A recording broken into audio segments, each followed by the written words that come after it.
Foro Educativo Municipal Río Negro 2021, Alcaldía de Río Negro con sentido social. Darío Villabona Pérez, alcalde 2020-2023. Fundación Piensa en Todos. Tema 3. Emoción y aprendizaje.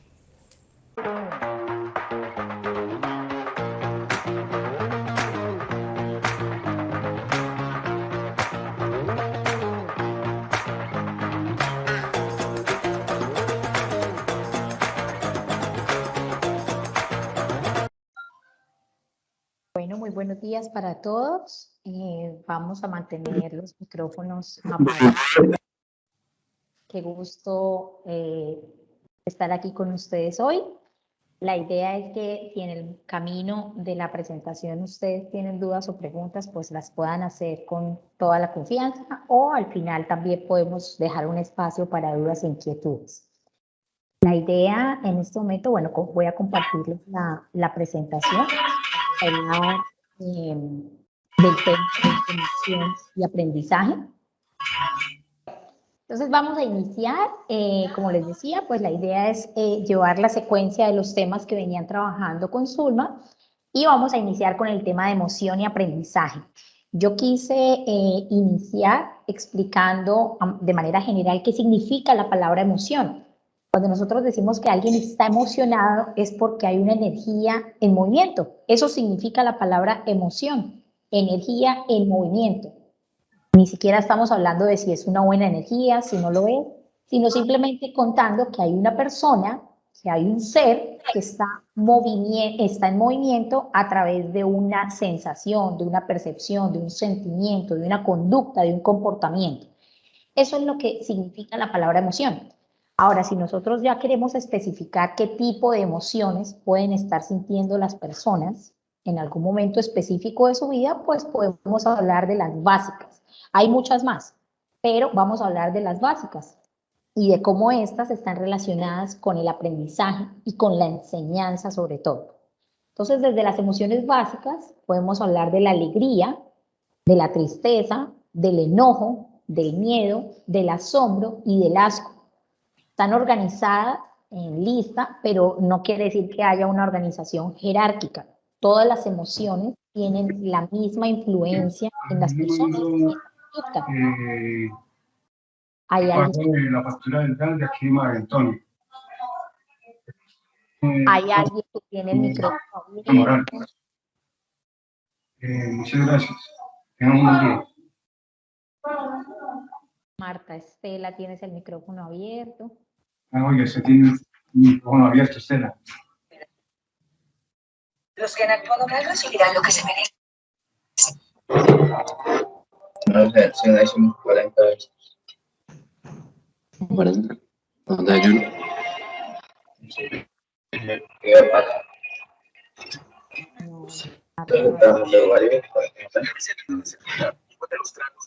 Récord, supongo. Ya les tocaba.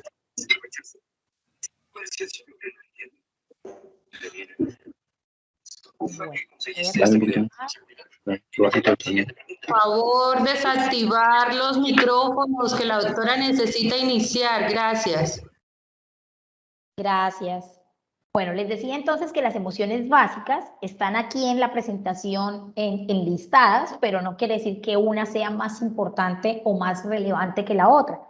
Desafortunadamente, por un constructo social, nos han enseñado o nos han castrado, más bien, la posibilidad de manifestar emociones que socialmente implican un impacto negativo, como por ejemplo estar triste. Entonces, desde la crianza, castramos a los niños cuando están tristes, diciéndoles, pero eso no es motivo para llorar, pero no te pongas triste por eso, ¿sí? Como invalidando precisamente la emoción que el niño está teniendo como respuesta a un estímulo. Entonces, en este caso, quiero pues dejar claro que ninguna emoción es más importante que otra. Por el contrario, las emociones están organizadas de tal manera que todas son igual de válidas y todas deben ser permitidas, no solo a nivel de expresión, sino a nivel de recepción. Y ahí es cuando hablamos de empatía, una palabra que está muy de moda ahora, para entender cómo el otro se siente sin que eso pues me involucre a mí. Más adelante hablamos un poco más de la empatía. Pero en general, estas son las emociones básicas que nosotros podemos experimentar con ciertas variables como estar más alegre que otros días o estar mucho más triste hoy que ayer o que una situación me genere más enojo que otra o que unas experiencias y unas vivencias me generen más miedo que otras.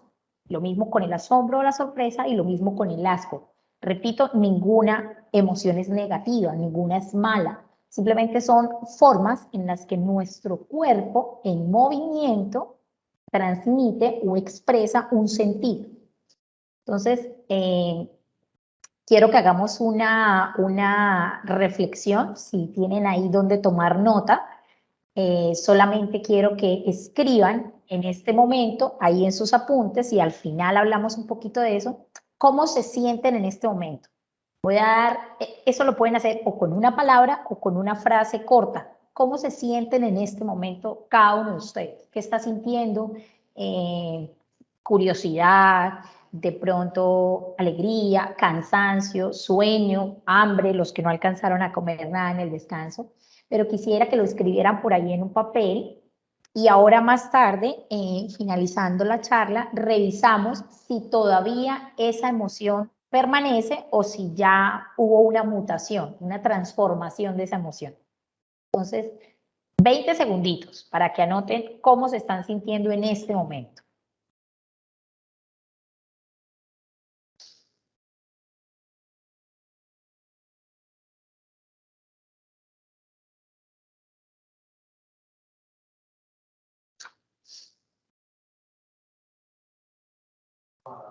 ¿Listo? Entonces, teniendo ese apunte ahí guardadito, vamos a pensar, todos aquí en el foro, qué habilidades debería tener un docente que emocionalmente es inteligente. Cuando nosotros hablamos de inteligencia, yo como licenciada que soy, siempre cito a Piaget. Jean Piaget, desde su teoría del aprendizaje cognitivo y a través del desarrollo de sus etapas, él hablaba sobre el concepto de inteligencia y se refería a que no es más inteligente la persona que más acumule conceptos o contenidos, sino la persona que más rápido y de manera más eficiente solucione problemas que tienen que ver con la cotidianidad. Ahora, emocionalmente, ¿cómo podemos ser inteligentes? ¿Qué habilidades debería tener un docente dentro del aula de clase, dentro y fuera del aula de clase, que le permitan considerarse una persona emocionalmente inteligente? ¿Alguien quiere responder a esa pregunta? ¿Qué habilidades debe tener un docente para que sea una persona emocionalmente inteligente? Creatividad, emotividad, emociones, que rápidamente capte otra solución. O sea, por lo menos uno en el aula tiene dispuesto una actividad, no se pudo. Tener como doble opciones, o sea, tener como esa estrategia de rápidamente poder dar solución, así sea de otra forma. Gracias. Muy bien, muchas gracias. Efectivamente, ¿no? La capacidad de improvisar asertivamente. Eso es algo que todos los docentes debemos desarrollar y se desarrolla con la experiencia, ni siquiera la academia. A nosotros en la academia no nos enseñan a flexibilizarnos al punto de tener esa capacidad inmediata de reaccionar y hacer un plan B. Pero la experiencia sí nos va enseñando a que a veces los planes que montamos o la metodología se tiene que cambiar por algún factor externo a nuestra planeación. Por ejemplo, yo puedo programar una clase para 30 estudiantes y llegaron 10. Puede que mi planeación no pierda sentido o puede que me toque reinventar esa propuesta y rápidamente, como dices tú, cambiar a un plan B o viceversa. Yo preparo un tema para 15, 20 personas y llegan 50, 100. ¿De qué manera el docente rápidamente se reestructura y acomoda nuevamente esa planeación a ese nuevo estímulo externo, algo que se sale de las manos de él? Muy bien, muchas gracias por tu aporte. ¿Alguien más? Sí, señora, muy buenas tardes para todos. ¿Cómo estás? Creo que las competencias emocionales pues abarcan demasiadas cosas, ¿no? Y lo primero que debemos tener, no solamente como docentes, sino como seres humanos, es la capacidad de reconocer primero nuestras propias emociones, ¿sí? Tener la capacidad para manejarlas, regularlas en diferentes situaciones, tanto dentro como fuera del aula, porque si yo estoy pasando de pronto una situación personal difícil o tengo conflictos en casa y no sé manejar esta situación y llego al aula de clase tal vez indispuesta o no sé manejar mis emociones allí en el aula, pues esto de una u otra manera pues va a afectar mi trabajo.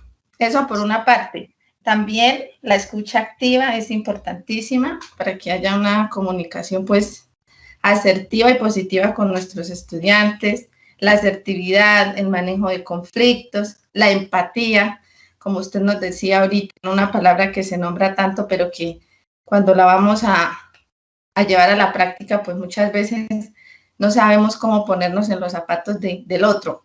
La toma de perspectiva, un comportamiento pues prosocial que nos ayude a que tengamos esas acciones que pueden beneficiar a nuestros estudiantes, a toda nuestra comunidad educativa.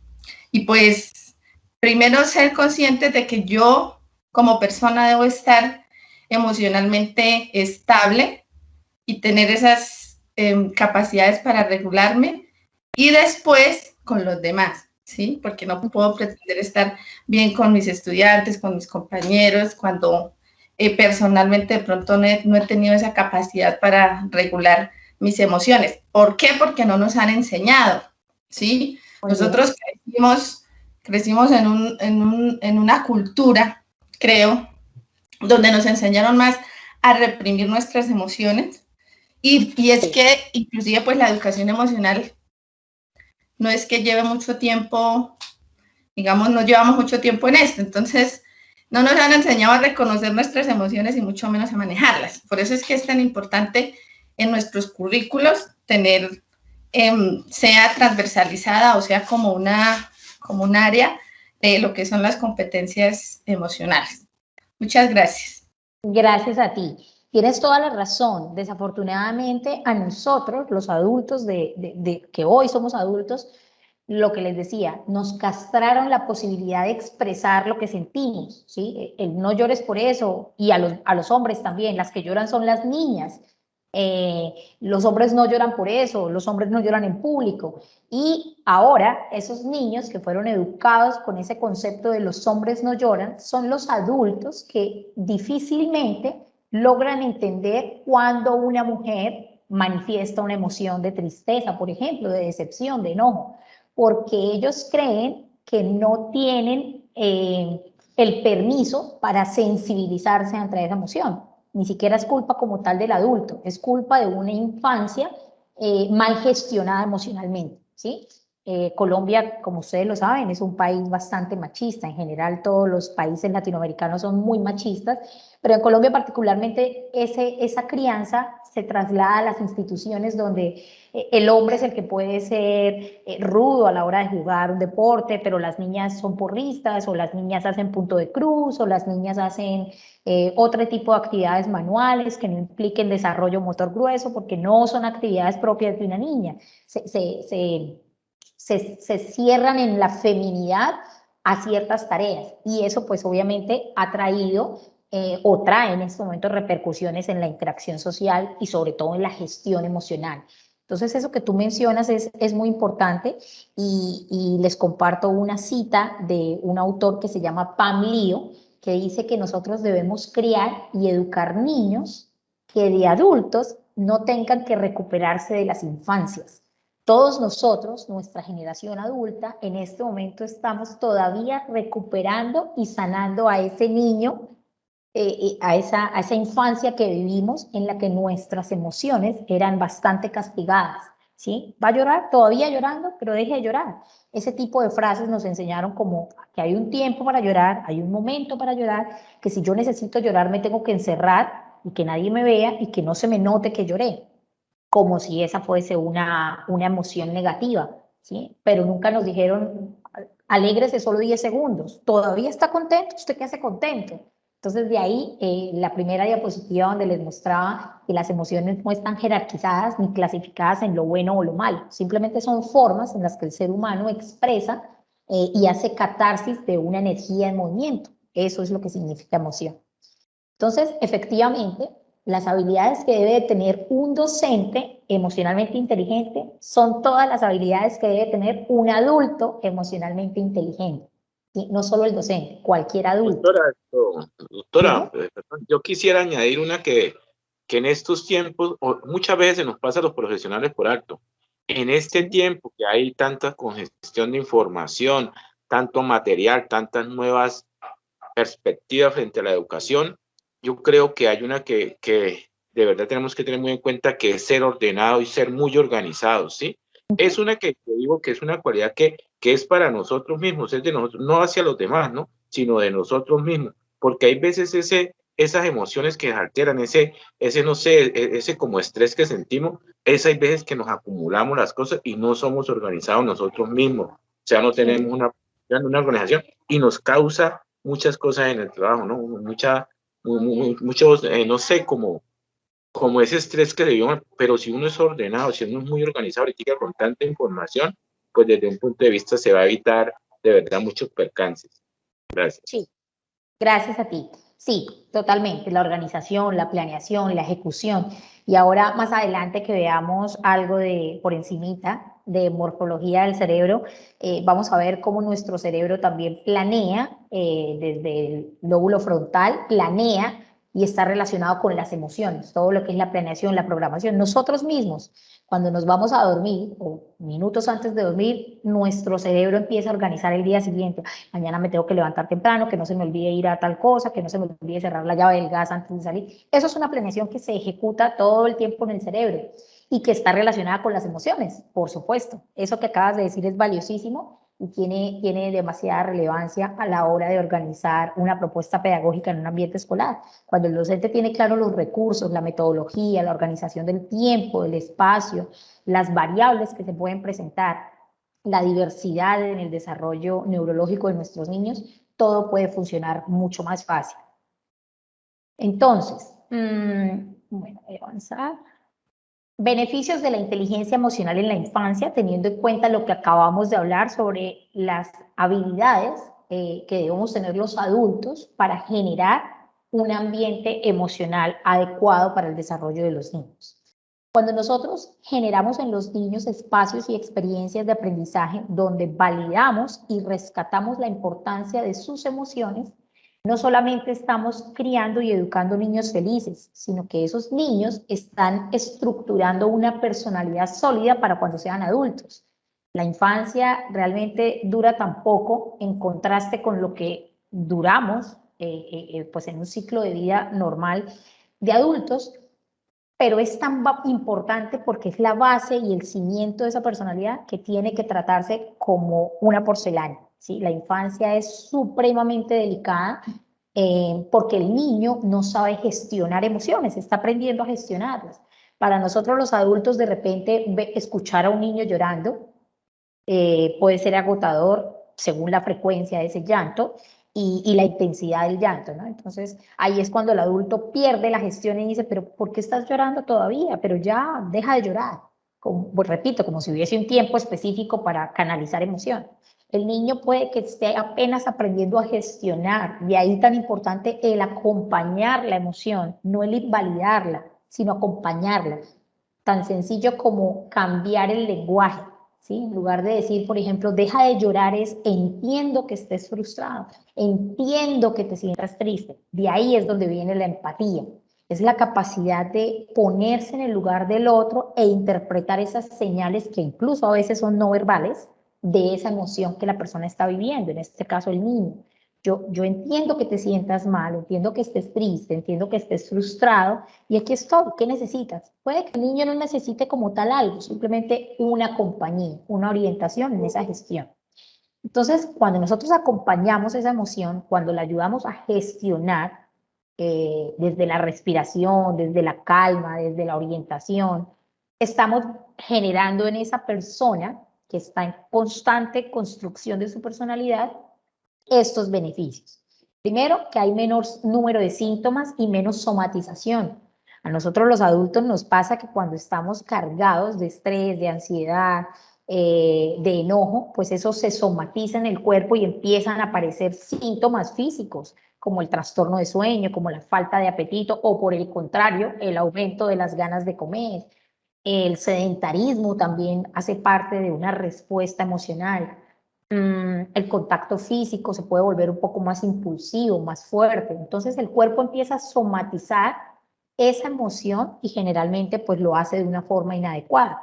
Cuando nosotros desde la infancia ayudamos a gestionar y hacer catarsis de esa emoción, pues de adultos vamos a tener un menor número de síntomas y enfermedades ligadas a la salud mental que pueden de repente terminar en factores físicos complejos. El segundo, pues menor nivel de ansiedad y depresión. ¿Que los niños sufren de ansiedad? Sí. Y una muestra visual o evidente de ansiedad en los niños es la onicofagia. No sé si sepan, pero los niños inicialmente cuando se comen las uñas, cuando se muerden las uñas, no lo hacen por la maña o por la manía de hacerlo, ¿sí? Lo hacen por una situación de ansiedad que está canalizada en eso, en morderse las uñas. Eso se llama onicofagia y es un trastorno de la conducta que está ligado a patrones de ansiedad, de depresión, de angustia, de nervios, de sensación de sorpresa negativa, de miedo. Entonces, eso, por ejemplo, es evidente en muchos niños. No sé si ustedes de repente en este momento se les viene a la mente algún estudiante que se coma y se muerda las uñas. Ese estudiante debe tener una mala gestión de sus emociones, sobre todo en procesos de ansiedad. En los adultos es cómo se manifiesta con los excesos, exceso de café, exceso de azúcar,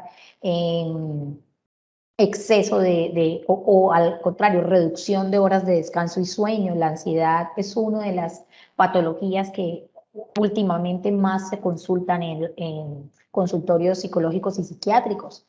¿Por qué? Porque pues casualmente por la pandemia estamos todos viviendo una nueva adaptación social que nos tiene con ansiedad todo el tiempo. Si se puede, no se puede, se puede hasta tal hora, esto ya no se puede volver a hacer, se me quedó el tapabocas, no me eché alcohol, se me pasó lavarme las manos y todo eso se va acumulando y se vuelve ansiedad.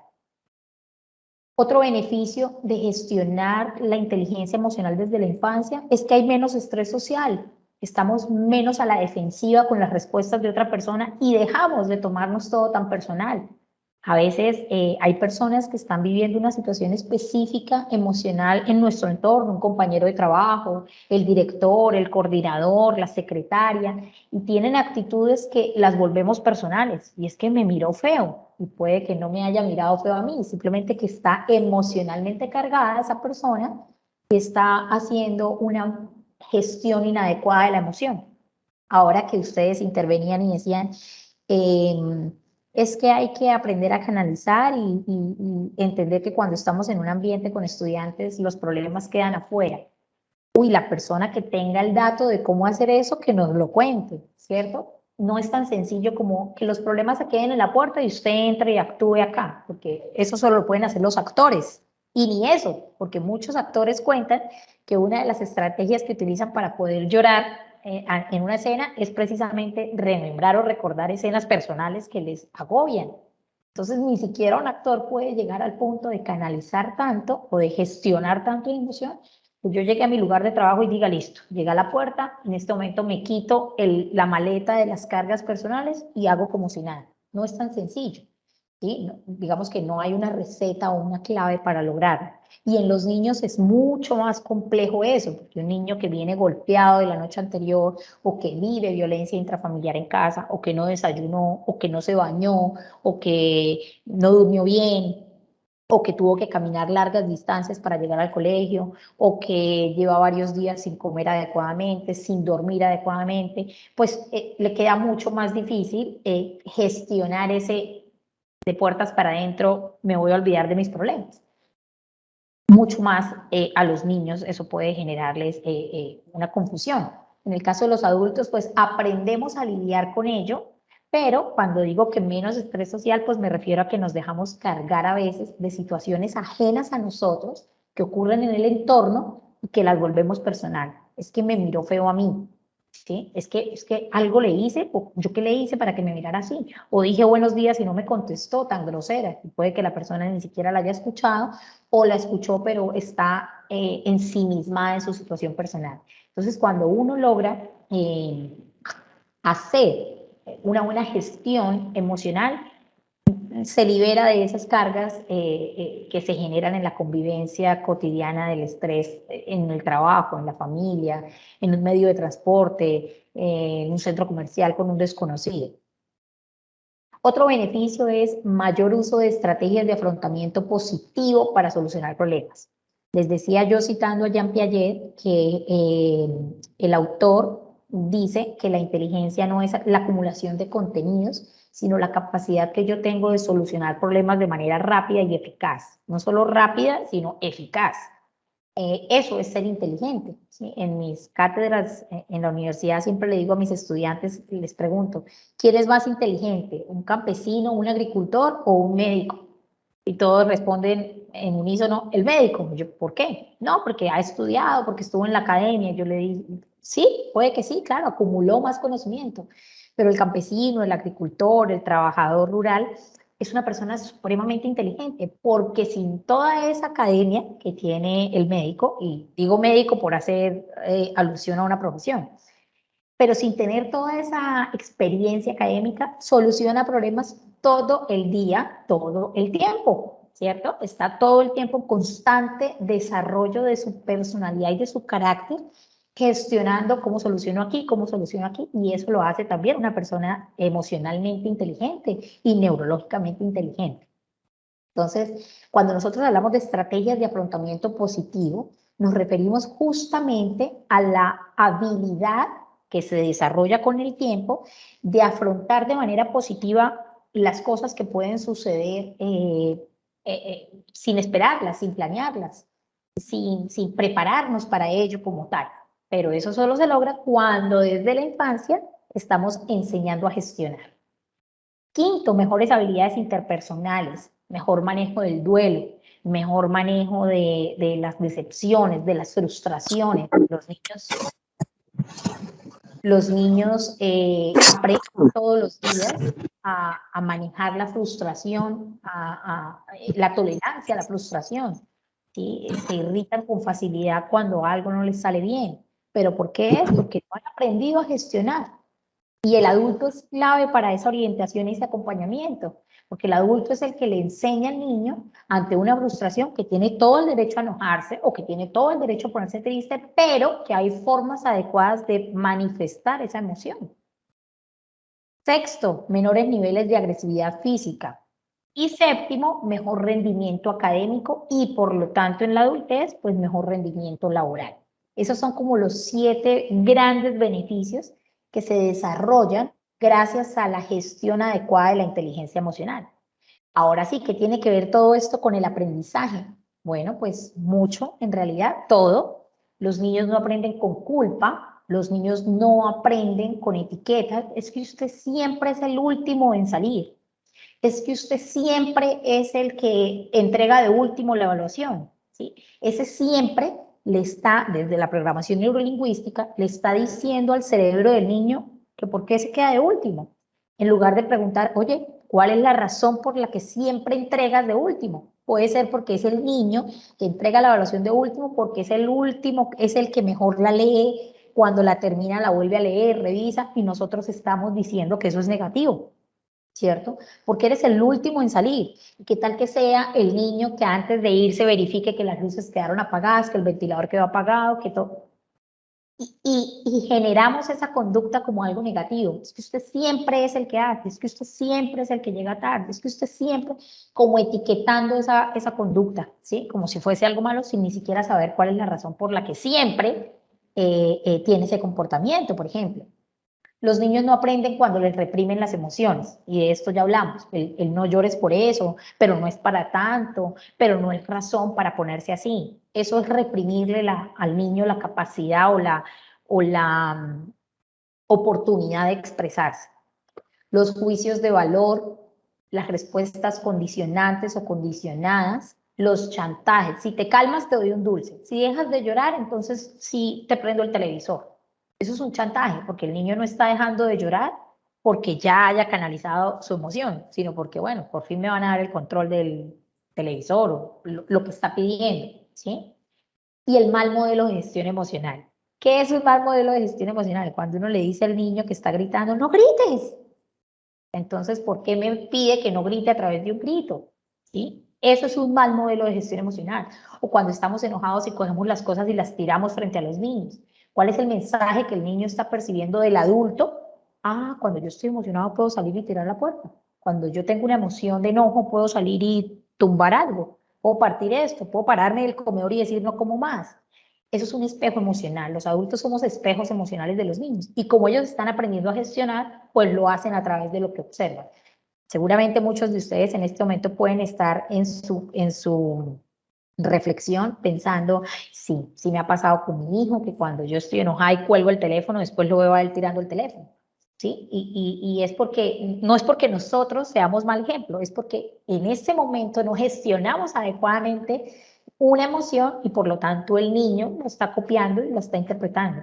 Para los niños el adulto lo sabe todo. ¿Sí? Yo soy mamá de un preadolescente de 11 años y Juan David todavía cree que yo sé todo. Y pues como soy maestra, él siempre que me pregunta algo, pues hasta el momento yo he tenido la respuesta. Llegará tal vez el momento en que le diga, hijo, no sé, pero ven y miramos. Hasta ahora no ha pasado, por lo menos en la parte académica, cada vez que hay una pregunta, yo se la resuelvo. Y está bien que lo piense así, pero también va a estar bien cuando se dé cuenta que su mamá no lo sabe todo, ¿sí? Pero hasta el momento, pues me ha funcionado todas sus preguntas. Sin embargo, Juan David, con 11 años que tiene, ya empieza a darse cuenta que los adultos en realidad no se las saben todas. ¿Sí? Hay adultos que saben algo y hay adultos que desconocen algo y está bien que ellos lo entiendan así y lo vean así.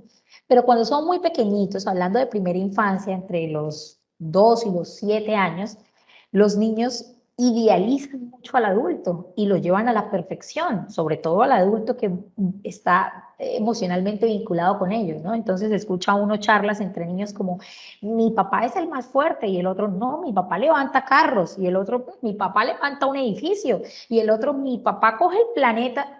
Y no es mentira que esa fantasía está realmente apropiada de sus emociones. Ellos son conscientes de que el papá no levanta un carro, pero la grandeza con la que ven al adulto es absurda y es maravillosa y es bonita. Pero, así como es de bonita, en este último frase que les presento en la diapositiva, también sucede con lo que no está bien, con lo que no es adecuado. Las conductas de los adultos son espejo en los niños. Entonces, ese mal modelo de gestión emocional, cuando yo llego a un sitio y no me atienden y en lugar de esperar o ser paciente, digo, ay, no, yo mejor no voy porque aquí no, y el niño está escuchando, pues ese niño va a llegar un día a la tienda a decir, yo mejor no voy porque aquí no me atienden. Y de repente está copiando esas conductas que el adulto gestiona de manera inadecuada. Entonces, así no se aprende o no se aprende adecuadamente.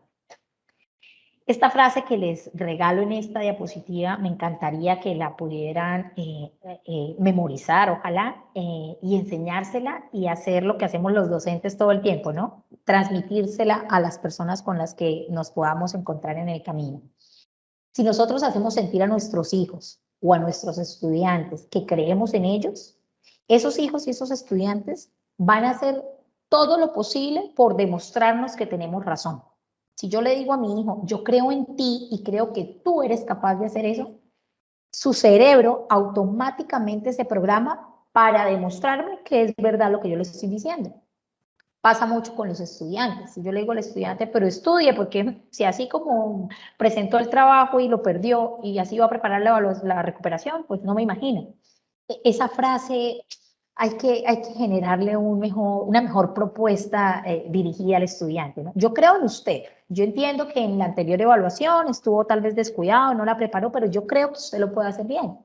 No solo le estamos transmitiendo al estudiante que es capaz, sino también le estoy diciendo que lo que yo le enseñé es lo adecuado. O sea, es una forma de decirle, valora lo que yo te enseñé como maestro. Entonces, si los hacemos sentir que creemos en ellos, seguramente van a hacer todo lo posible por demostrarnos que tenemos razón. Pero si les hacemos sentir que no creemos, también nos van a demostrar que tenemos razón. ¿Sí? Si yo le digo a mi hijo, no, es que tú como siempre ese cuarto es ordenado, pero ¿qué necesidad tiene de ordenarlo si ya no creo en él? Y él mismo piensa, pues si ya sabe que lo desordeno, ¿para qué me pide que lo ordene? Por ejemplo. Entonces, esto funciona muchísimo para bien, pero también para no tan bien. Vamos a ver, ay, aquí se me corrió un poquitico la diapositiva, no sé por qué, pero bueno, espérenme un segundo, acá yo la voy organizando mientras les voy contando, porque se me corrieron los textos. Cuando nosotros comparamos la razón con la emoción, en la razón está todo lo que tiene que ver con el conocimiento, ¿sí? Con lo que yo adquiero como, digamos, teóricamente, todo lo que yo aprendo a través de la academia, de los libros, de la transmisión que hace un docente de conocimiento como tal. Eso sería todo lo que tiene que ver con la razón, el conocimiento. Este texto se me corrió acá, yo lo voy organizando, espérenme. Ahora sí. Entonces, en la razón versus emoción encontramos el conocimiento, encontramos el aprendizaje y obviamente lo que tiene que ver, como ya les dije, con la academia, ¿sí? Lo que alguien más me puede enseñar, lo que alguien más me puede transmitir, lo que un libro que leo me puede mostrar. Eso sería la razón, el aprendizaje, el conocimiento y la academia. Si lo comparamos con la emoción, por eso el versus, en la emoción encontramos los sentimientos y por supuesto la forma en la que los expresamos. Encontramos la reflexión, que es donde aprendemos a gestionar precisamente esas emociones.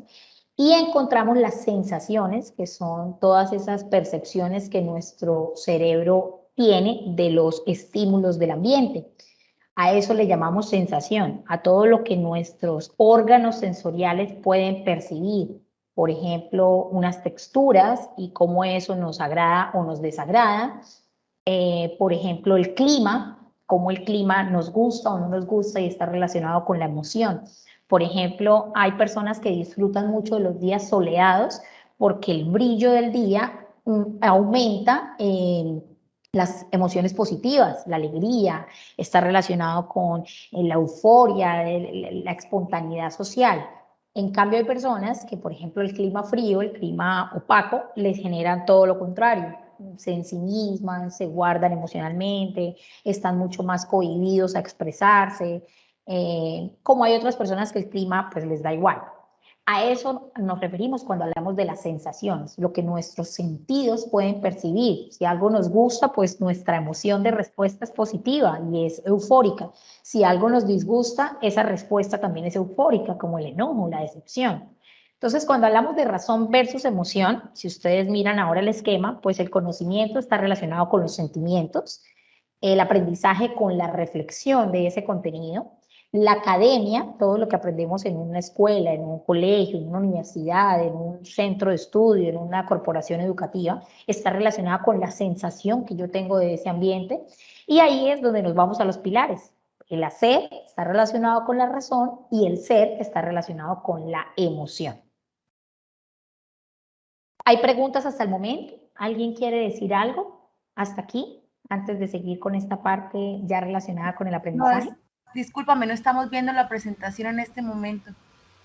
Vuelvo a proyectar. Doctora, ¿me permite intervenir? Por supuesto. Bueno, doctora, hay una cuestión importante y es que las emociones y los sentimientos son diferentes. Por eso, sí, cuando hablamos de emoción, las emociones son, digámoslo así, de más corta durabilidad.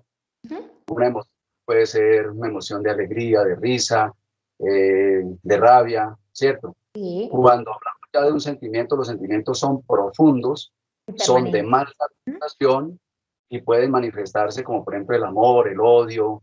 Sí. Ellos son sentimientos y los sentimientos precisamente tienen también su relación directa con base en las emociones que son primarias. Entonces, cuando uno tiene, digamos, cuando la doctora nos habla acerca de la relación entre razón versus emoción, bueno, digamos que la razón no se agota simplemente en una parte teórica, en conocer cosas, en tener un acervo cultural, en haber alcanzado unos saberes, sino que el uso de la razón como tal tiene una gran capacidad en el hombre para develar el misterio de la vida, el misterio del conocimiento, de cómo aprende, de cómo lleva a cabo un aprendizaje significativo, de cómo dar a conocer una enseñanza, un aprendizaje. Entonces, cuando nos referimos, por ejemplo, a la parte sensorial o la parte sensitiva, nos referimos a aquellas manifestaciones de los sentidos que llevan a cabo, digámoslo así, una percepción, pero esa percepción, por ejemplo, a través del oído, percibimos sonidos, percibimos ruidos, a través del tacto podemos percibir varias cosas, como es la textura, la forma, tamaño, eso se puede percibir a través del tacto.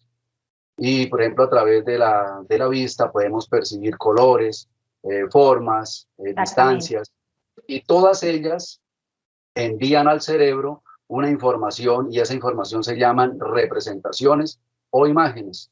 Y esas representaciones o imágenes son guardadas en la memoria de la persona que está percibiendo a través de la experiencia, a través de la sensibilidad, esos saberes.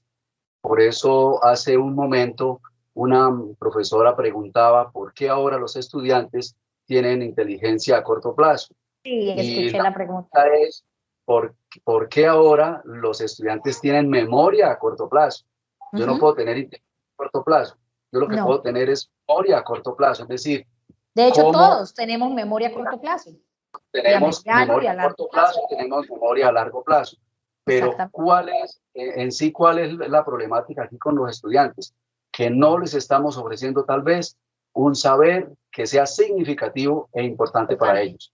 Totalmente. Porque todo aquello que a ellos les atrae, que los atrapa como tal, ellos le hablan a uno el día que sea sobre eso.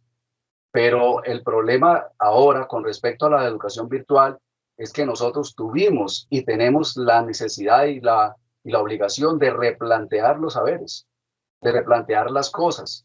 ¿Qué es lo que estamos enseñando? ¿A partir de qué estamos enseñando?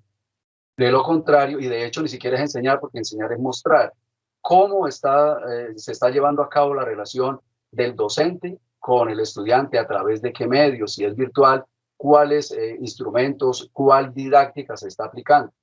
Entonces, me parece que la temática de hoy del foro ha sido muy importante, todo lo que hemos escuchado hasta el momento, y es necesario que nosotros como maestros profundicemos, o sea, que no nos quedemos solamente con lo que hemos escuchado aquí, sino que realmente nos demos a la tarea de profundizar, porque la enseñanza dio un cambio muy profundo, y nosotros, queramos o no queramos, tenemos que asumir el nuevo reto.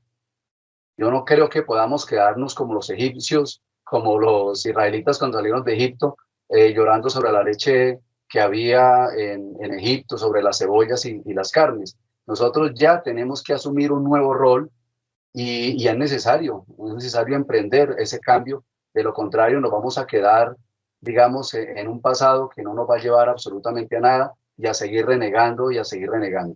Gracias, doctora.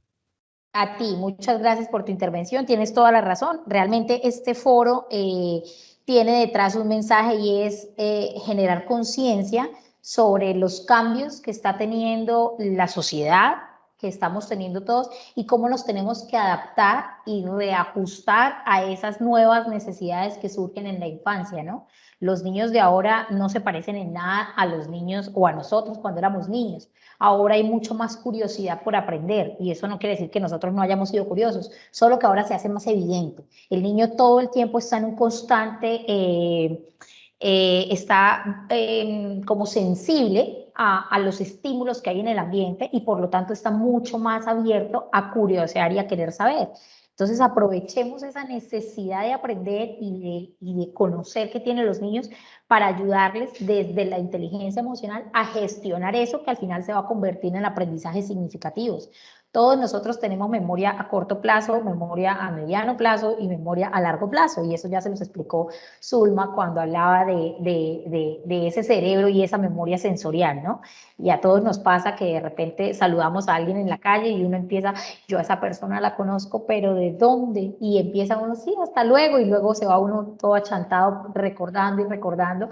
Pues es como si en nuestro cerebro ese disco duro estuviese por ahí guardada esa imagen, y al rato es que, claro, ya me acordé, ¿sí? Se demoró un poquitito en procesarse esa información, pero generalmente llegamos allá, abrimos esa carpeta de los recuerdos, ya sé de dónde conozco a esa persona, claro, es que ha cambiado, es que su cara la recordaba, la tenía guardada como información visual, pero no la relacionaba con una experiencia concreta hasta que, por fin me acordé. Entonces, ¿cuál es la importancia del aprendizaje con todo esto que hemos hablado? Que todo eso que logremos enseñarle a los niños se quede realmente en nuestro cerebro como una experiencia significativa, ¿sí? Y para eso pues tenemos que involucrar la emocionalidad, aprovechar los periodos sensibles del aprendizaje, y de esto pueden profundizar con María Montessori, que desde el constructivismo habla tantísimo de los periodos sensibles del cerebro y del aprendizaje. Y reconocer que la infancia es clave y que nosotros como partícipes de esa consolidación de la infancia somos realmente importantes en la vida de ese niño que mañana va a ser adulto y nos va a recordar siempre, así como ustedes se acuerdan de sus profesores de la infancia, pues estos niños luego los van a recordar a ustedes, y de ustedes depende de qué manera los recuerden, como la profe que gritaba, como la profe que me castigaba, como la profe que me sentaba en un rincón, o como la profe que cuando yo estuve triste se acercó a preguntarme qué era lo que me pasaba, qué era lo que necesitaba, o cómo podía expresar esa tristeza de una mejor manera, cómo podía gestionar. Entonces, aquí es donde vamos a relacionar. Perdón. Dime, te escucho. Perdón, ¿puedo hacer un aporte respecto a lo que dijo el profesor, sobre todo otra perspectiva teórica de la relación emoción y sentimiento? Por supuesto. Listo. Lo que pasa es que la diferencia entre emoción y sentimiento depende de la perspectiva o de la postura que se trate. Autores recientes como Robert Solomon, Marta Nussbaum, incluso, han planteado que precisamente la emoción es mucho más compleja que esa sensación que dura por poco tiempo, que el sentimiento hace parte de la emoción, porque la emoción es mucho más compleja en cuanto que se conforma de juicios valorativos, en cuanto se compone de creencias, en cuanto que se compone de experiencias. Entonces, quisiera hacer como esa aclaración o esa postura de autores recientes sobre las teorías de las emociones, para entender que todo este fenómeno es muy, muy importante conocerlo, y que se puede establecer una educación de las emociones desde las primeras etapas de la vida, entendiendo precisamente que la emoción es mucho más compleja, que se aprende a través sobre todo del ejemplo de vida, que debería tomarse en nuestros currículos una enseñanza de las emociones, primero aclarando estas teorías, entender qué son las emociones, a qué llamamos emociones básicas, a qué llamamos emociones primarias o secundarias, y resalto lo que usted dijo al principio, que no existen unas emociones negativas o unas emociones positivas, precisamente porque las emociones hacen parte de nosotros, que la lógica de los sentimientos y de las emociones es muy distinta a las lógicas de la razón. También lo va a decir ahí Blaise Pascal al respecto, y entonces me interesa mucho, digamos, este tema que se aplica a nosotros en nuestra vida cotidiana, y cómo nosotros emocionalmente podemos aportar en este tipo de educación. Gracias. Vale, y ahora te aporto yo también a ti y a tus compañeros que nos acompañan, una autora que particularmente yo tuve el privilegio y el honor de conocerla personalmente hace 2 años que estuvo aquí en Colombia. Es una española que se llama Leticia Garcés y habla sobre la neuroeducación de las emociones. Es maravillosa. El libro, si mal no recuerdo, se llama, hay 2 libros particulares que me gustan mucho de ella: Educar sin miedo, y otro que se llama Padres formados, hijos educados. Y los 2 libros hablan de inteligencia emocional. Ella tiene un canal en YouTube con toda su propuesta sobre la educación emocional y es maravilloso todo lo que ella habla sobre preparar el cerebro para el aprendizaje, pero prepararlo desde la emoción adecuada, desde la gestión adecuada de las emociones. Y cuando un niño emocionalmente es sano y tiene gestiones saludables de sus emociones, está mucho más motivado y mucho más dispuesto a aprender, ¿sí? En lo que tiene que ver pues ya con las experiencias de conocimiento y que a esas experiencias sean realmente significativas y le sirvan para la vida. Y ese le sirvan para la vida es donde cito a María Montessori con su propuesta del aprendizaje desde el constructivismo, en que lo que yo sirva o lo que yo aprenda en un colegio, en una escuela, me sirva para resolver problemas de la vida diaria, ¿sí? Entonces avanzamos a esta imagen donde les pongo como 4 frases importantes con respecto a las emociones y ligadas al aprendizaje. Entonces, como ya lo hemos... Dime. Profe, mi nombre es Víctor Manuel Tolosa, de La Tigra. Me interesa mucho lo que está hablando sobre las diferentes emociones del estudiante, del niño. Eso debe ser también de acuerdo al ambiente familiar y al ambiente de donde vive, porque pues de acuerdo a sus costumbres o al respeto que se le hace dar al estudiante, porque a veces llega el estudiante al aula con un mundo frustrado, un mundo diferente, y entonces pues ahí es donde hay que aplicar el aprendizaje significativo, el profesor mirar en qué se le puede ayudar al estudiante para que pues pueda recuperar lo que él está pasando. Entonces ahí vienen las diferentes estrategias que se debe aplicar para que él pueda salir adelante en su aprendizaje. Sí, Víctor, muy bien, tienes toda la razón. Siempre tenemos que tener en cuenta también que para muchos niños el colegio o el docente o el ambiente educativo representa mucha más tranquilidad y salud mental que lo que vive en la realidad de sus hogares, ¿no? Muchos niños van al colegio escapando de las realidades que tienen en sus hogares.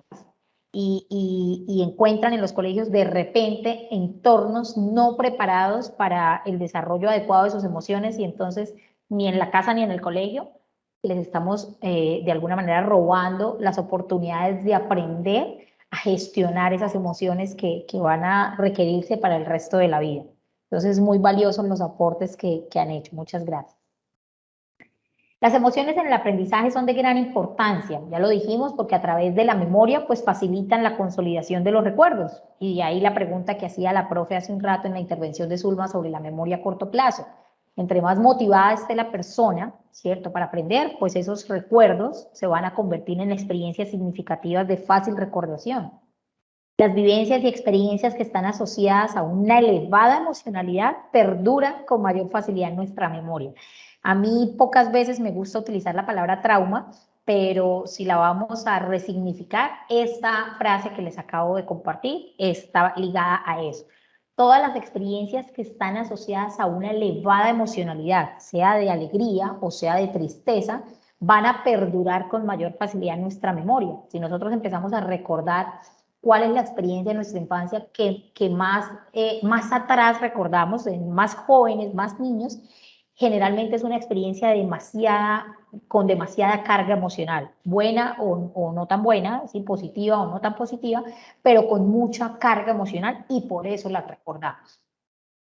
En el proceso de aprendizaje de una persona, independientemente de si es un niño, un adolescente o un adulto mayor incluso, lo que abre la puerta a aprender es precisamente la emoción, ya que despierta pues la curiosidad, es una conducta muy humana, sin importar la edad, el interés y por supuesto la atención. El cerebro necesita emociones positivas para aprender, la alegría, la relajación, que es tan importante, sobre todo en el adulto, aprender a relajarnos, aprender a descansar, y con descansar no me refiero solo a dormir, sino que si yo estoy tomándome un café, realmente mi cuerpo se prepare para disfrutar ese café o esa botella de agua, a relajarme y no tomarme el café de afán porque es que ya tengo que ir a atender otra situación. Lo que tiene que ver, por supuesto, con el afecto, con la emocionalidad social, la reciprocidad emocional, contribuyen a crear condiciones idóneas para que se produzca el aprendizaje. Esta es la parte donde les decía que íbamos a hablar un poquitito en estos 10 minuticos que nos quedan sobre la neuroeducación, que este tema ya lo tocaron con Zulma, pero en relación a las emociones y el aprendizaje.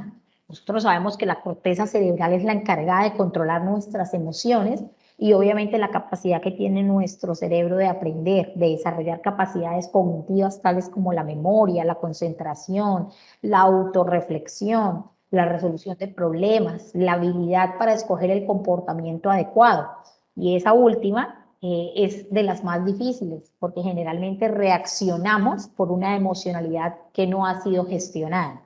Entonces, en el esquema del cerebro que les estoy compartiendo, la parte sombreada en rojo es obviamente nuestro lóbulo frontal, que está encargado de toda la parte de la planeación, de la programación, de las reacciones emocionales, de la gestión de esas emociones.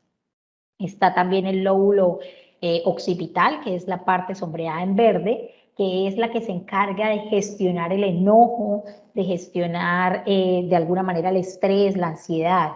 Está también las frases, por eso se habla tanto de programación neurolingüística, porque lo que yo declaro verbalmente, mi cerebro lo entiende como una orden. Entonces, yo no puedo, yo no logro, yo no soy capaz, otra vez esto en lo que fracaso, ay no, otra vez esa materia en la que me va tan mal, otra vez el mismo profesor con el que perdí el año pasado.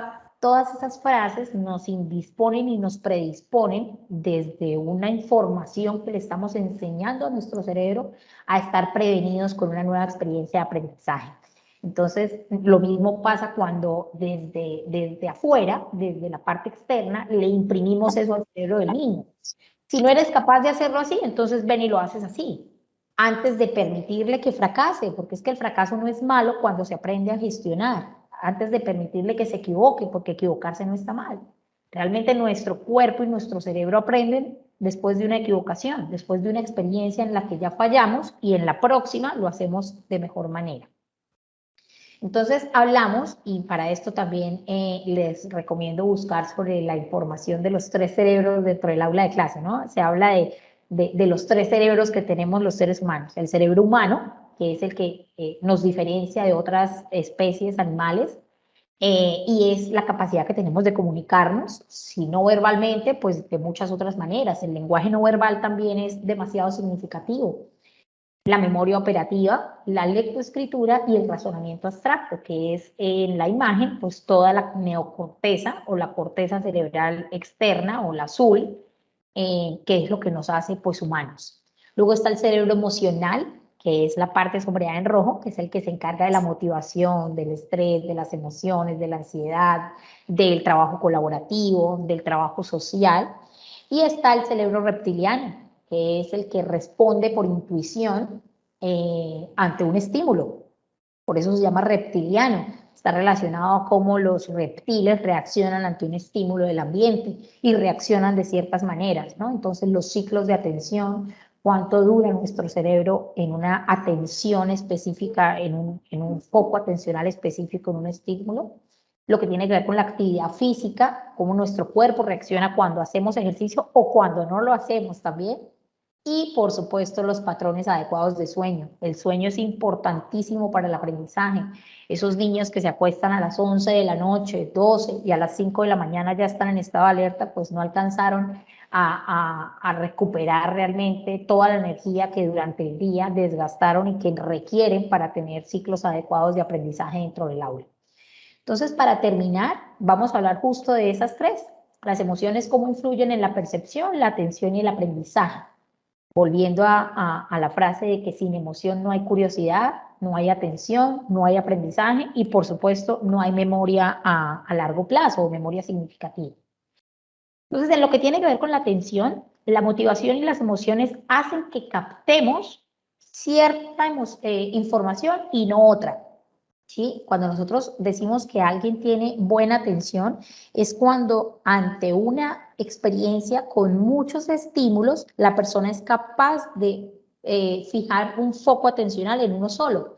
¿sí? Yo puedo estar aquí con ustedes en este foro y saber que afuera están mis compañeros de trabajo, aquí al lado hay otro compañero de trabajo, pero yo enfocarme aquí porque es que acá también está de pronto mi celular notificando, pero es que aquí tengo un café que no puedo tirar porque daño toda. Entonces, todos esos estímulos gestionan una experiencia que me puede generar distracción, pero si yo estoy atenta en la pantalla y en lo que les estoy diciendo a ustedes, logro concentrarme, ¿sí? A pesar de todos esos estímulos que pueden intervenir en este periodo atencional.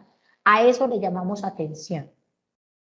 La percepción, como ya alguien lo dijo hace un rato en las personas que hicieron intervención, tiene que ver con cómo percibimos o cómo vivimos esa realidad que vemos, cómo entendemos al otro, cómo entendemos los estímulos, cómo entendemos el aprendizaje, y depende también pues de cómo están nuestras emociones preparadas en ese momento.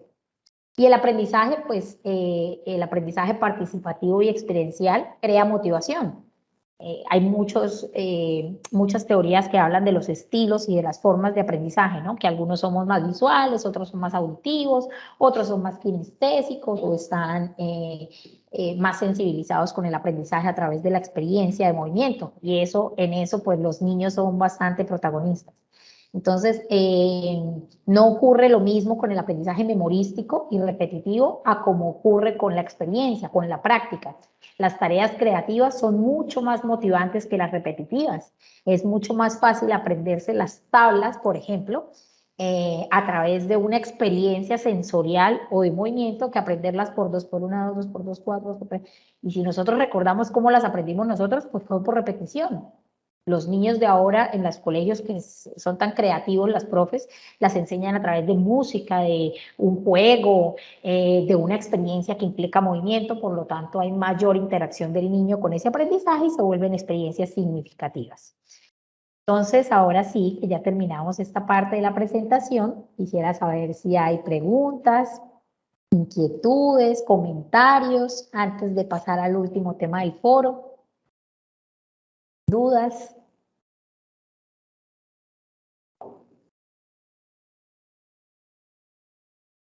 ¿Alguien que quiera decir algo? ¿Rosy?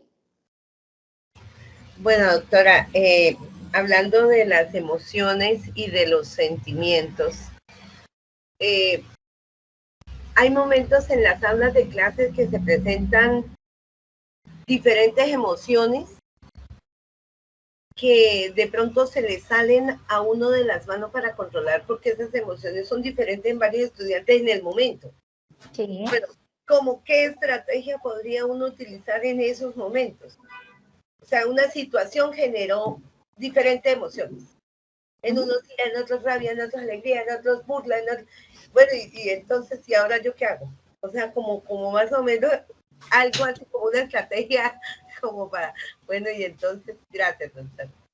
Mira, yo pienso que de manera general lo que nosotros podemos hacer desde una estrategia de acompañamiento, nosotros no somos ni debemos ser los docentes reparadores emocionales, ¿sí? Y vuelvo a lo mismo, al no llores, mira que te están mirando, no vamos a reparar ni a castrar la emoción, la vamos a acompañar. Entonces, una estrategia que puede funcionar es enseñarle a la persona a reflexionar sobre esa emoción, a encontrar el antecedente que hizo que tuviera esa reacción emocional. Por ejemplo, bueno, no sé, la que sea, está llorando por algo o está tirando las cosas porque está enojado o está frustrado, tú acompañas la emoción desde la empatía, te acercas y le validas la emoción, ¿no? Yo entiendo que te sientas así y está bien que te sientas así porque algo falló, algo te salió mal o se salió de tu control y estoy aquí para acompañarte porque te entiendo. Ese te entiendo nos da a nosotros como un respiro de, bueno, hay alguien que sabe lo que estoy viviendo y no me lo está invalidando. Esa es como la primera clave, entender la emoción. Ahora, estamos en un mundo diverso, ¿sí? Para un niño el manejo, la gestión de la emoción puede ser diferentísima a la de otro, por edad, por género, por el día de la semana, por el clima, por la forma en la que esa experiencia se vivió. Entonces, lo primero que hay que hacer es entender que esa persona, ese estudiante, ese niño, esa niña, ese adolescente, tiene todo el derecho de sentir lo que está sintiendo, de la manera en la que lo está sintiendo. Lo que debe aprender desde la reflexión es a gestionarlo y a expresarlo si ustedes consideran como adultos que no lo está haciendo de la forma adecuada. Por ejemplo, empujar a otro compañero. ¿Sí? Esa no es una gestión adecuada de un enojo. Entonces ahí es donde intervenimos. Yo entiendo que ustedes dos están enojados, yo entiendo que ustedes dos están disgustados y tienen derecho a enojarse, pero se calman por separado y luego lo gestionan. O sea, hay que intervenir desde la conducta inadecuada. Eso es lo que hay que intervenir y obviamente suspender, ¿sí? Sin invalidar la emoción, repito, la emoción no se invalida, se suspende la conducta inadecuada, pero no se invalida la emoción. Porque cuando dos niños están atacados de la risa, nosotros como adultos nunca decimos, bueno, ya, me hacen el favor y se dejan de reír, que eso no está bien. Nunca. ¿Por qué? Porque la alegría está socialmente aceptada. La que no está tan aceptada es el enojo, la frustración o la tristeza. El no llores por algo. Entonces, digamos que como una clave, profe, no existe. Lo que sí existe es saber cómo orientas y cómo acompañas esa expresión emocional. Desde la empatía de decir, yo entiendo cómo te sientes, yo sé que te sientes enojado y estoy aquí para acompañarte a gestionar y llevar al estudiante a la reflexión. ¿Qué te tiene tan enojado? No, pero no se enoje por eso, es diferente, ¿sí? Es la forma en la que tú abordas la emoción. Ay, pero por eso es que está bravo, por esa bobada, y está llorando por eso. No, sino todo lo contrario. ¿Qué es lo que te enoja? ¿Qué es lo que te molesta? ¿Qué es lo que te tiene así? Eso va a ayudar a la persona que en futuras experiencias similares aprenda a reconocer el antecedente que lo enoja, ¿sí? Y a los adultos también nos pasa. ¿Qué les enoja a ustedes de que alguien llegue tarde a una cita? Que lo hizo esperar, que siempre llega tarde, ¿no? Que usted se alistó y llegó puntual y la... ¿Qué es exactamente lo que les enoja de cuando alguien llega tarde a una cita? ¿Perder el tiempo? ¿O la ansiedad que usted tiene de la cita y que no se la están respetando? Hay algo que detona el que usted se enoje porque alguien llega tarde, ¿sí? ¿Qué es exactamente lo que gestiona? Si usted puede controlar esa situación, maravilloso. Pero si esa situación se sale de su control, lo ideal es aprender a soltar y a saber que esa conducta de esa persona no tiene nada que ver con usted, que esa conducta tiene que ver con esa persona que generalmente es impuntual. Y usted ahí no puede hacer nada, absolutamente nada. ¿Sí? Entonces, eso es lo que debemos llevarle como mensaje a nuestros niños y estudiantes. Lo que ellos puedan controlar, maravilloso que lo puedan hacer, pero lo que no pueden controlar no se puede volver personal. Usted no puede hacer que alguien de la noche a la mañana se vuelva puntual. Puede que esa persona se vuelva puntual con usted porque ya sabe que si llega tarde usted le tiene el drama, pero eso no hace que la persona en su personalidad se vuelva puntual de la noche a la mañana, solo porque a usted le molesta. Entonces, si eso usted no lo puede controlar o si el niño no puede controlar ese estímulo del entorno, hay que enseñarle a gestionarlo, ¿sí? ¿Profe?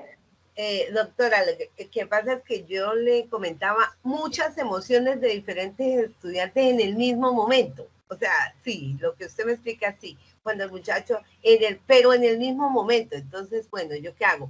Los dejo que les pase el momento de esa emoción y me quedo tranquila, porque como atiendo a todos con una emoción diferente. No necesitas atenderlos, no necesitas atenderlos, necesitas crear un entorno adecuado para que ellos puedan expresar emociones. Cuando todos al tiempo, y emociones diferentes, unos contentos, otros tristes, otros bravos, otros enojados, que eso puede pasar en un ambiente de más de 3 personas, ya puede suceder. En una oficina de 6 personas, son 6 personas manifestando emociones distintas al tiempo. Tú no puedes atenderlos porque te cargas tú una responsabilidad de gestionar emociones de otros. Entonces, lo primero que tienes que gestionar es tus emociones. Vas a estar tranquila y vas a estar emocionalmente serena para que puedas preparar o generar un entorno preparado para ello, ¿sí? Mientras tu emocionalidad no se deja afectar por las de los otros, eres capaz de generar ambientes y entornos. Ahí ya no puedes gestionar la emoción de cada uno. Tienes que gestionar ese entorno. Hay técnicas, profe, maravillosas de relajación, de respiración. Hay unas que están muy de moda y muy nombradas ahora que se llaman las técnicas del mindfulness, que son ejercicios de respiración y de consolidación de entornos adecuados para que las personas, los niños sobre todo y los adolescentes, aprendan a gestionar sus emociones cuando hay tanto estímulo alrededor. Pero no es abarcar la emoción de cada uno, sino generar un entorno adecuado para que esas emociones se puedan expresar mejor, ¿sí? Y más tranquilas. Es eso lo que... Listo, muchísimas gracias. Bueno, Nelson. Sí, muchas gracias. Mire que nosotros somos buenos gestores de las emociones y de la razón como docentes, y los resultados con los estudiantes se ven como claramente, ¿sí? Pero cuando trabajamos la gestión de la emoción y de la razón con los otros integrantes de la comunidad educativa, como somos los docentes, ¿sí? Dentro de nuestro trabajo de organizar, ¿sí? Nuestras actividades, ¿sí? De orientar las actividades. Entonces, nosotros en muchos casos no somos capaces, ¿sí? O nos cuesta. Y a pesar de ser profesionales, a pesar de ser conocedores de nuestra materia, pero en muchos casos nos enredamos en la gestión de la emoción y la razón, ¿sí? Entonces me gustaría que me diera así como unas pautas al respecto. Eso que tú dices, Nelson, es importante. Somos gestores. Estamos ayudando a gestionar, no a controlar. Las emociones las controla la persona que las está experimentando, ¿sí? Cada quien controla sus emociones, pero yo puedo ayudarle a gestionarlas si mi emoción en ese momento es más saludable, ¿no? Porque si yo estoy enojada, ¿cómo le voy a decir a otro que se calme? Y ahí es donde vienen las discordias, ¿no? Pero no me grite, no, usted tampoco me grite. Y al final, pues no pasó nada.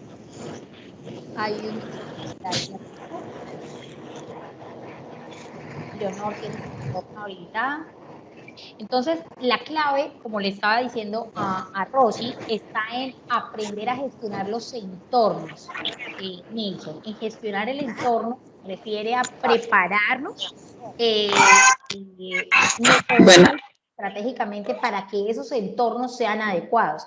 Hay algo que funciona, y yo trabajo con niños con discapacidad cognitiva, específicamente autismo, y hay digamos, una frase que aprendí en mi formación como terapeuta ABA, y es la anticipación, la importancia de anticiparnos ante una situación o una experiencia que puede suceder. Nosotros los docentes aprendemos a anticiparnos de manera empírica, ¿no? Cada día aprendemos un poco más a cómo gestionar esas anticipaciones a algo. Si ya sabemos que al niño, a nuestros hijos, son vulnerables a hacer pataleta en un centro comercial porque no se les compra algo, pues yo me anticipo y desde la casa le proyecto la idea de que vamos a ir a un centro comercial, pero que no vamos a comprar nada específicamente para él, sino que vamos a ir a pagar un servicio, bueno, a lo que vayamos. Esa anticipación es clave. Cuando nosotros queremos como dejar claras las reglas de un juego, la palabra anticipación debe venir a protagonizar la escena y dejar las reglas claras. En este momento estamos en un ambiente escolar, estamos en un ambiente académico, y estas son ni siquiera las reglas, sino las conductas adecuadas, porque es que cuando a los niños les decimos reglas o normas, eso suena como fuerte, ¿no? Aunque sí, son límites. Entonces, mejor digamos límites. Es dejar claros cuáles son los límites de las respuestas conductuales que pueden tener en entornos de aprendizaje, y que esos límites no son negociables. No son negociables porque definitivamente en un entorno académico pues hay una jerarquía, y es cuando el docente lidera el ambiente del aula de clase. Entonces la anticipación puede ser una muy buena herramienta para gestionar y ayudar a gestionar esos espacios donde todos los niños están en constructo de su personalidad, y cada uno desde experiencias individuales particulares de lo que traen de la casa, de lo que implica la edad en la que están en ese momento, el grado de escolaridad en el que están, el periodo del neurodesarrollo, el periodo pues de su desarrollo hormonal también influye muchísimo en la gestión de las emociones. Pero eso que tú dices es clave. Los docentes somos gestores emocionales, no somos catalizadores de la emoción. Eso lo hace cada quien desde un entorno preparado. Buena tarde. Hola, Isabel. A ver, perdón, para terminar una frase, para terminar con una frase, la mayor gestión o la mejor gestión es el diálogo. Sí, En todo sentido, por eso es que generalmente lo que tiene que ver con las emociones está ligado a la inteligencia lingüística, ¿sí? O a la comunicación asertiva. Si yo soy asertivo en la forma en la que expreso una emoción, generalmente las demás personas también lo reciben de manera asertiva. Muy bien. Isabel. Quería comentarle una cosita. Bueno, mi nombre es Isabel Cristina, docente de la institución educativa Llana de la Tigra. ¿Qué función de pronto nos implicaría a nosotros aplicar técnicas como en el caso de la Mesa de la Paz de Montessori para resolver conflictos, ¿sí? O para llevar a los niños a gestionar esas emociones? ¿Qué tan efectivo de pronto puede ser esas técnicas al aplicarlas nosotros en el aula de clase? Isabel, maravillosas. Yo trabajo con Jardín Bilingüe Montessori sobre el anillo vial, una institución que aplica la metodología Montessori en su práctica pedagógica, y he visto y soy testigo de experiencias de reflexión. Montessori a lo que invita no es a disminuir la expresión de la emoción, sino a que el niño durante la manifestación de la emoción haga una reflexión de eso que está sintiendo. Y está la mesa de la paz y está la silla de pensar. No es una silla del rincón de vaya para allá hasta que se calme, sino es un espacio en el que el niño reflexiona sobre lo que ya les vengo diciendo, qué fue lo que detonó en mí para que yo sintiera esa emoción, ¿sí? ¿Qué fue lo que hizo que yo reaccionara de esa manera? Entonces son espacios de reflexión. Por eso siempre, por eso les hice varias veces la invitación a buscar desde el constructivismo de María Montessori sobre las estrategias de la mesa de la paz, de la silla de pensar que propone ella, porque ella lo hace como Verne estándar y como Leticia Garcés desde una reflexión de por qué me estoy sintiendo así, por qué la conducta de esa otra persona me afecta tanto a mí para que yo pueda sentirme enojado o molesto. Son maravillosas, de verdad que sí, Isabel. Y si puedes, si tienes el espacio de buscar información sobre eso, sería valioso. Muchas gracias. Bueno, creo que se nos acaba el tiempo de este tema. Nos queda